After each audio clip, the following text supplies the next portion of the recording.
Good morning பா எல்லாருக்குமே. இன்றைக்கி டேக்கான கான்செப்ட்டும் இன்றைக்கி டேக்கான ப்ராப்ளமும் நம்ம கற்றுக்க போகிறோம். ஒரு பாடியை கிரவுண்ட்லேருந்து ப்ரொஜெக்ட் பண்ணுறோம். A body is thrown from ground. கிரவுண்ட்லேருந்து யூ ஸ்பீடில் த்ரோ பண்ணுறோம். அது அப்படியே மேலே போயிட்டு ஃபைனல் லாஸ்ட் 0 ஆகி திரும்பவும் கிரவுண்டுக்கே வந்து விழுது. உங்களுக்கு தெரியுமா, என்ன ஸ்பீடில் நீங்கள் ப்ரொஜெக்ட் பண்ணீங்களோ அதே ஸ்பீடில் தான் திரும்ப வந்து கீழே விழும். அதே மாதிரி டைம் ஆஃப் அசென்ட் என்னவாக இருக்கோ அதே தான் டைம் ஆஃப் டிசென்ட்டாகவும் இருக்கும்.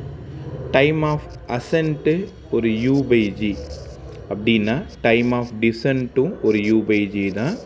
டோட்டல் டைம் வேணும்னா டைம் ஆஃப் அசென்ட்டையும் டைம் ஆஃப் டிசென்ட்டையும் ஆட் பண்ணிங்கன்னா 2u/gன்னு அர்த்தம்.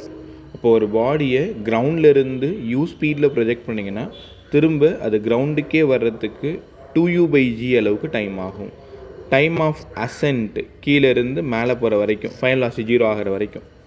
திரும்ப மேலேருந்து கீழே வந்ததுன்னா இனிஷியல் லாஸ்ட் 0. அப்போது டைமும் ஸ்பீடும் டைரக்ட்லி ப்ரொபோர்ஷன். நீங்கள் எவ்வளோ ஸ்பீடாக ப்ரொஜெக்ட் பண்ணுறீங்களோ அவ்வளோ டைம் ஆகும். அப்போ time is directly proportional to யூன்னு கற்றுக்கணும். இன்னொரு விஷயம் தெரியுமா, லாஸ்ட் செகண்டில் மட்டும் எவ்வளோ டிஸ்டன்ஸ் ட்ராவல் ஆகுதோ அதே தான் திரும்ப வரும் பொழுதும் ஃபஸ்ட்டு செகண்ட்லேயும் ட்ராவல் ஆகும். அப்போ டிஸ்டன்ஸ் ட்ராவல்டு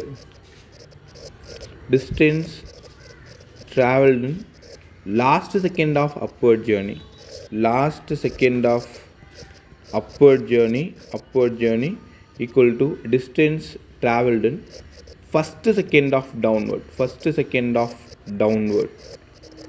எப்போவுமே லாஸ்ட் செகண்ட், இப்போது டோட்டல் டைம் 10ன்னு வச்சுக்கோங்களேன். அப்போ டைம் ஆஃப் அசென்ட் மட்டும் 5, திரும்ப டைம் ஆஃப் டிசென்ட் ஒரு 5. அப்போ 5th செகண்டோட டிஸ்டன்ஸும் 6th செகண்டோட டிஸ்டன்ஸும் ஈக்குவலாக இருக்கும். Distance travelled in last second of upward journey equal to distance travelled in first second of downward journey. எப்போவுமே இந்த லாஸ்ட் செகண்டில் எவ்வளோ தெரியுமா போகும்? 4.9 மீட்டர் தான் போகும். ஏன்னா திரும்ப வரும்பொழுது u0 half gt², half into 9.8 into 1², திரும்ப வரும்போது அது ஃபஸ்ட் செகண்ட் எடுத்துக்கணும். ஸோ அதனால் 4.9 மீட்டர் தான் ட்ராவல் ஆகும். அப்போது நல்லா கற்றுக்கோங்க, லாஸ்ட் செகண்டில் எவ்வளோ டிஸ்டன்ஸ் போகுதோ அதே தான் திரும்ப வரும்பொழுதும் ஃபஸ்ட்டு செகண்ட். நீங்கள் என்ன ஸ்பீடில் த்ரோ பண்ணாலும் லாஸ்ட் செகண்ட் 4.9 மீட்டர் தான் போகும்.